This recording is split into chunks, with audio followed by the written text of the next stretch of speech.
I swear that I will execute the office of President to the United States faithfully, that I will execute the office of President of the United office of States, President of the United States faithfully, and will, to the best of my ability, to the best of my ability, preserve, protect, and defend the Constitution of the United States. preserve, protect, and defend the Constitution of the United States. So help you God. So help me God. Congratulations, Mr. President.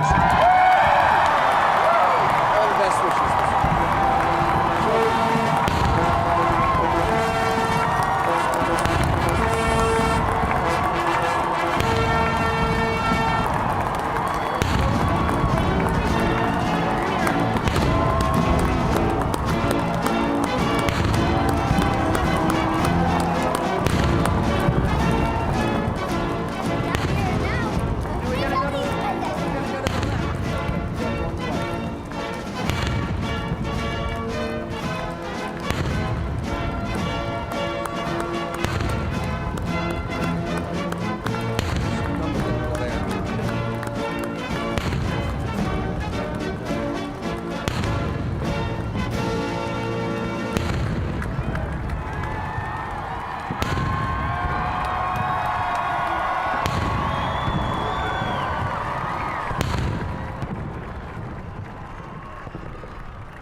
It is my great personal honor to present the 44th President of these United States, Barack Obama.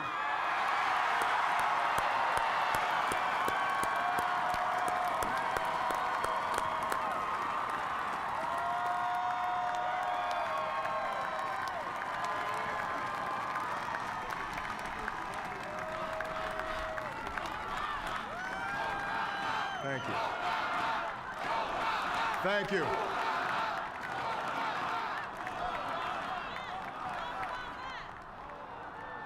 My fellow citizens,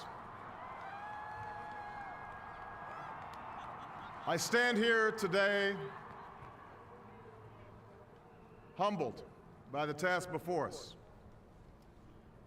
grateful for the trust you've bestowed, mindful of the sacrifices borne by our ancestors.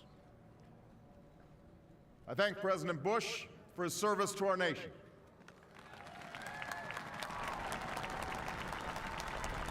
As well as the generosity and cooperation he has shown throughout this transition. 44 Americans have now taken the presidential oath.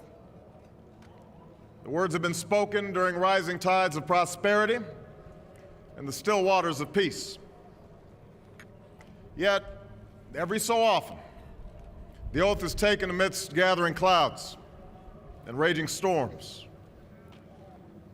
At these moments, America has carried on not simply because of the skill or vision of those in high office, but because we, the people, have remained faithful to the ideals of our forebears and true to our founding documents. So it has been, so it must be with this generation of Americans. That we are in the midst of crisis is now well understood. Our nation is at war against a far-reaching network of violence and hatred.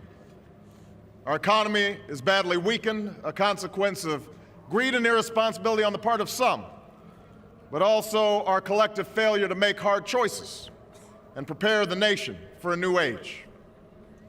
Homes have been lost, jobs shed, businesses shuttered. Our health care is too costly, our schools fail too many, and each day brings further evidence that the ways we use energy strengthen our adversaries and threaten our planet. These are the indicators of crisis, subject to data and statistics. Less measurable, but no less profound, is a sapping of confidence across our land. A nagging fear that America's decline is inevitable, that the next generation must lower its sights. Today, I say to you that the challenges we face are real, They are serious and they are many. They will not be met easily or in a short span of time. But know this, America, they will be met.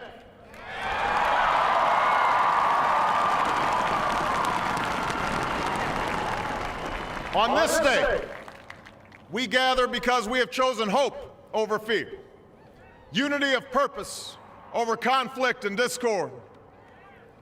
On this day, we come to proclaim an end to the petty grievances and false promises, the recriminations and worn-out dogmas that for far too long have strangled our politics. We remain a young nation, but in the words of Scripture, the time has come to set aside childish things.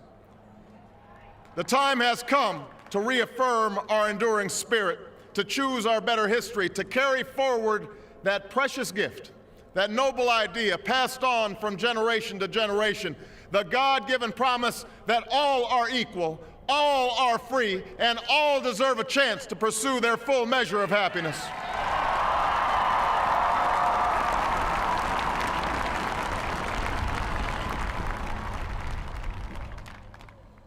In reaffirming the greatness of our nation, we understand that greatness is never a given.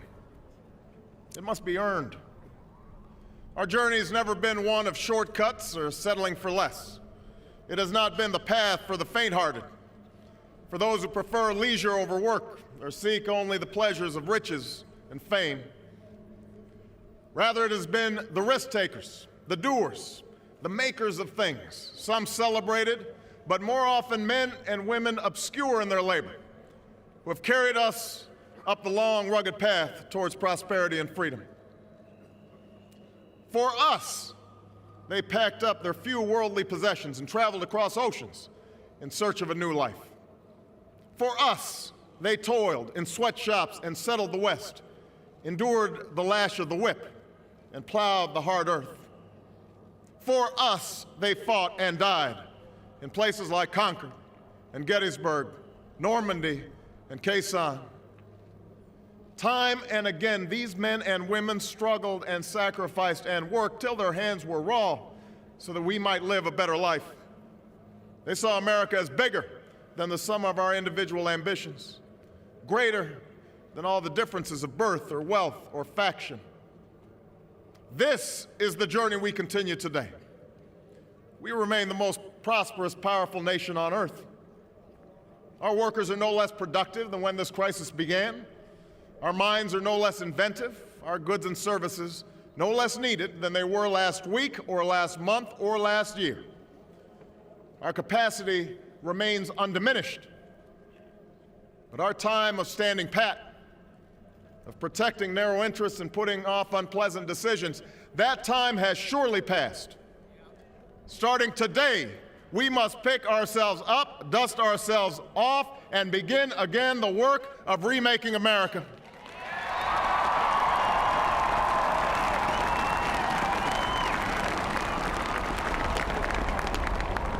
For everywhere we look, there is work to be done. The state of our economy calls for action, bold and swift, and we will act, not only to create new jobs, but to lay a new foundation for growth. We will build the roads and bridges, the electric grids and digital lines that feed our commerce and bind us together. We will restore science to its rightful place and wield technology's wonders to raise healthcare's quality and lower its cost. We will harness the sun and the winds and the soil to fuel our cars and run our factories, and we will transform our schools and colleges and universities to meet the demands of a new age. All this we can do. All this we will do. Now, there are some who question the scale of our ambitions, who suggest that our system cannot tolerate too many big plans. Their memories are short, for they have forgotten what this country has already done, what free men and women can achieve when imagination is joined to common purpose and necessity to courage. What the cynics fail to understand is that the ground has shifted beneath them, that the stale political arguments that have consumed us for so long no longer apply. The question we ask today is not whether our government is too big or too small, but whether it works, whether it helps families find jobs at a decent wage, care they can afford, a retirement that is dignified. Where the answer is yes, we intend to move forward. Where the answer is no, programs will end. And those of us who manage the public's dollars will be held to account to spend wisely, reform bad habits, and do our business in the light of day, because only then can we restore the vital trust between a people and their government. Nor is the question before us whether the market is a force for good or ill. Its power to generate wealth and expand freedom is unmatched. But this crisis has reminded us that without a watchful eye, the market can spin out of control. The nation cannot prosper long when it favors only the prosperous. The success of our economy has always depended not just on the size of our gross domestic product, but on the reach of our prosperity, on the ability to extend opportunity to every willing heart, not out of charity, but because it is the surest route to our common good.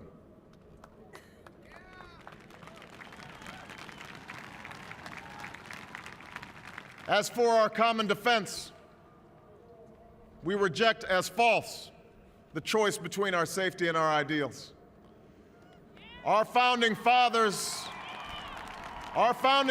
faced with perils that we can scarcely imagine, drafted a charter to assure the rule of law and the rights of man, a charter expanded by the blood of generations. Those ideals still light the world, and we will not give them up for expedience' sake. And so, to all the other peoples and governments who are watching today, from the grandest capitals to the small village where my father was born, know that America is a friend of each nation and every man, woman, and child who seeks a future of peace and dignity, and we are ready to lead once more.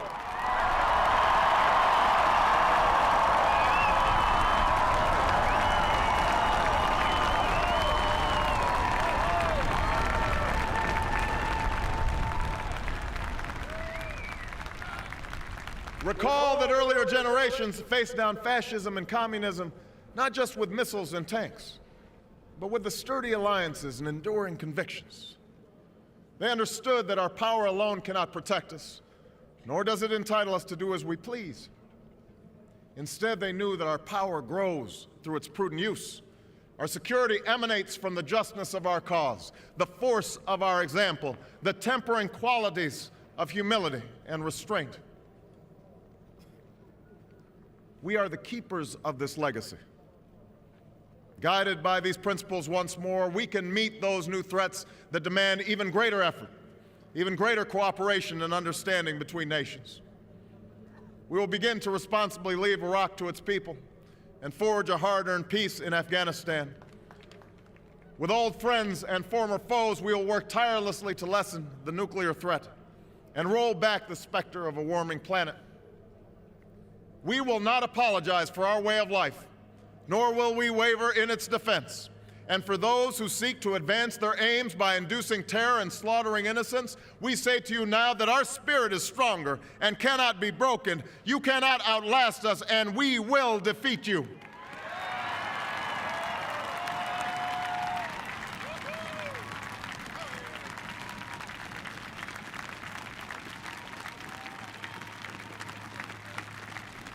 For we know that our patchwork heritage is a strength, not a weakness. We are a nation of Christians and Muslims, Jews and Hindus, and non-believers.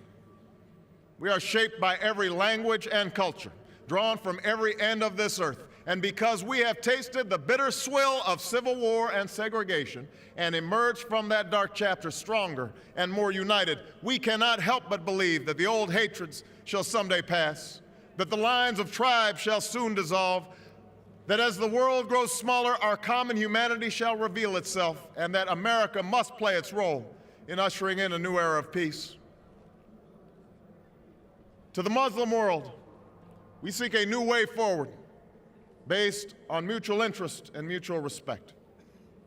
To those leaders around the globe who seek to sow conflict or blame their society's ills on the West, know that your people will judge you on what you can build, not what you destroy.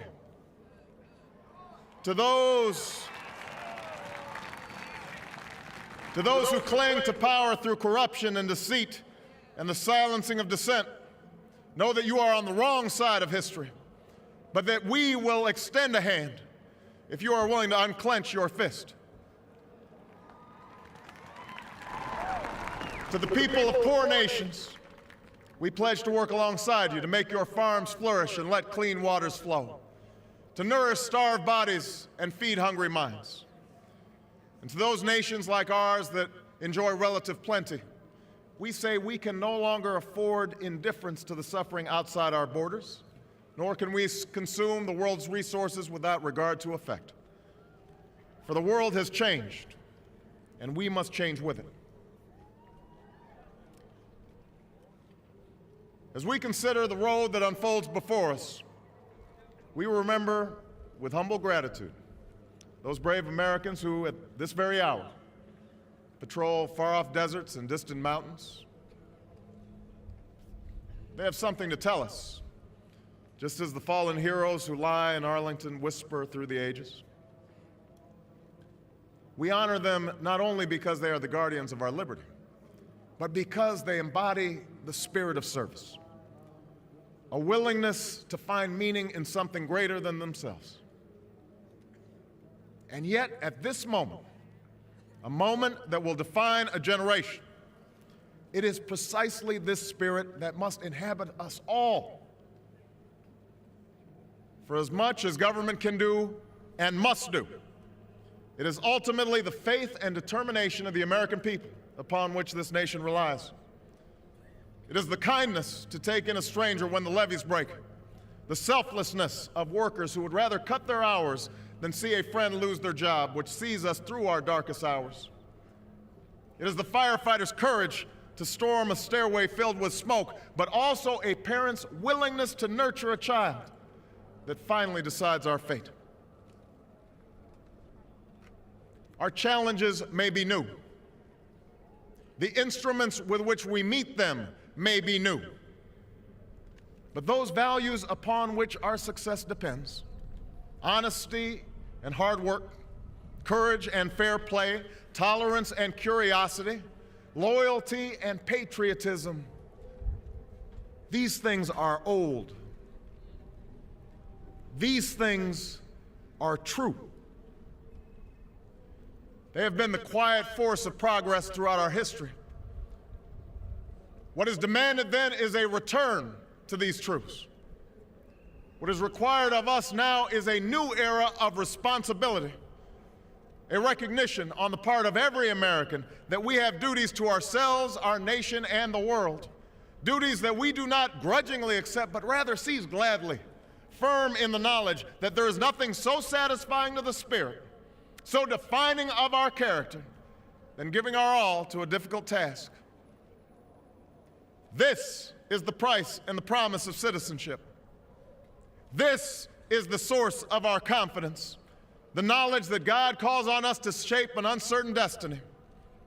This is the meaning of our liberty and our creed, why men and women and children of every race and every faith can join in celebration across this magnificent mall, and why a man whose father less than 60 years ago might not have been served at a local restaurant can now stand before you to take a most sacred oath.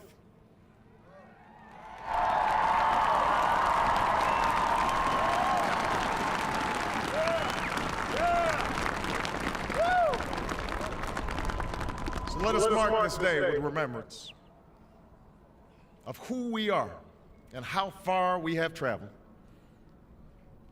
In the year of America's birth, in the coldest of months, a small band of patriots huddled by dying campfires on the shores of an icy river. The capital was abandoned. The enemy was advancing. The snow was stained with blood. At a moment when the outcome of our revolution was most in doubt, the father of our nation ordered these words be read to the people. Let it be told to the future world that in the depth of winter, when nothing but hope and virtue could survive, that the city and the country, alarmed at one common danger, came forth to meet it. America, in the face of our common dangers, in this winter of our hardship, let us remember these timeless words.